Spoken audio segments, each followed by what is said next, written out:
expert space where researchers have done the research on a specific targeted group, like middle school, understands how they learn, their epistemological styles, their interests, their cultures, and connects it to what they're learning, their leveled lexile levels. All of that needs to be taken into consideration when you know that all children can learn and they deserve the best, and they deserve to have high quality resources to teach them, high quality teachers, but also the resources. If they're out there and they're free, great.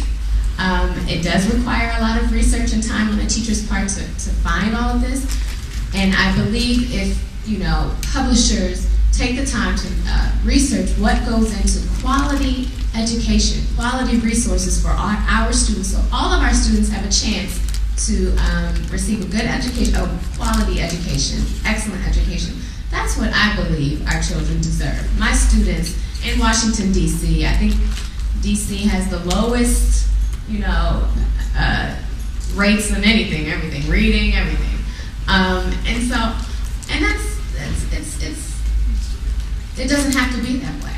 Our children can learn. There's nothing wrong with their brains. Our children can learn. They deserve to have the best and everything. And it's just really scary to hear that someone would go to just wiping out curriculum altogether and just totally relying on free curriculum or free resources on the internet. Teachers go out there and what do you think is going to happen in the classroom if you leave it up to the teachers?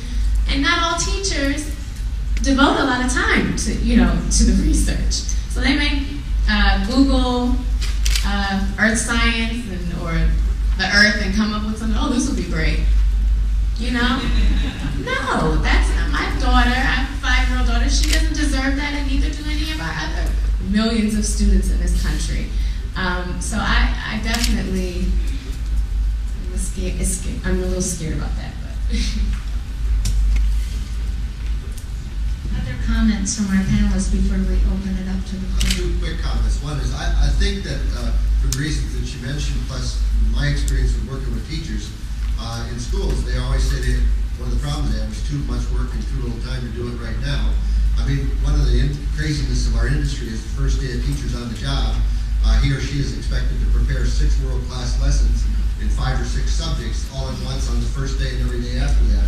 It's not going to happen. I think value added, if you can present organized materials that are flexible, the flexibility and the organization, and make that available to teachers, I think they'll pay for that. They don't have to. You're going to get your 10%ers. There's going to be 10% of the industry, I don't care who they are, who will never accept kind of somebody else's development, somebody else's work. They're going to want to make their own path. Fine, conceive that. But it seems to me that trying to put the best materials and ideas and blend the real world of technology with some of the best from the past and the future is where it's at. The question I was going to ask you is if it costs $5,000 for a school, how do you go about trying to price it out if I want to buy it for my child at the home side, the same program? We have not priced it out for home, and that's a great question.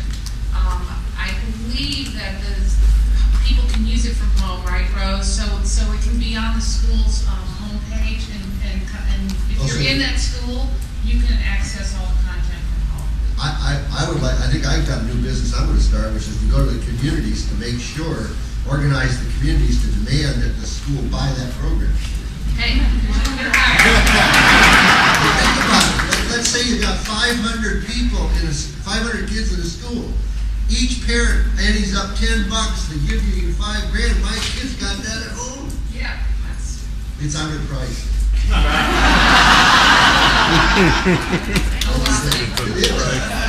We started out this morning saying that this was all about partnerships. So this is a good example of how they can develop quite unexpectedly. All right, we'd like to entertain some questions from the floor, and I'm going to ask you to speak toward me. I'll repeat the question. We want to catch it on tape so that we have the opportunity to share this again later. And please keep your questions focused and tight for our presenters so we can get as many in as possible. Yes, that was the first hand I saw back, right behind you, Frank. You weren't fast enough this time, Frank.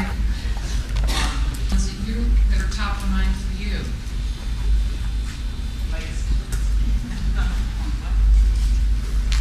Okay. We have 2 or 3 online tools that we let people access for a short period of time for free, and then, see if that's something that will add value to what their work is, and then go from there. And that has worked out pretty well for us, but that's my own personal experience. Any that you've experienced? Okay. All right. Yes. Yeah, Marjorie, first of all, I'd like to say what you suggested in terms of the value proposition to customers, so that you're showing value in the product, breaking that expectation that just because it's delivered online or it's technology-based, that somehow it's free. Whether it's how to save time, provide individualized learning. I really like your suggestion about incorporating free into the model. My question is, from a marketing and sales perspective, what did you have to do differently, in the marketing and sales approach with your customers to really make that case and show value?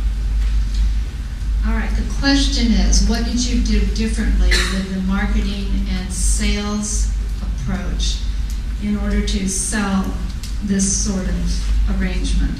And that was directed to Marjorie. I think we're using the same theme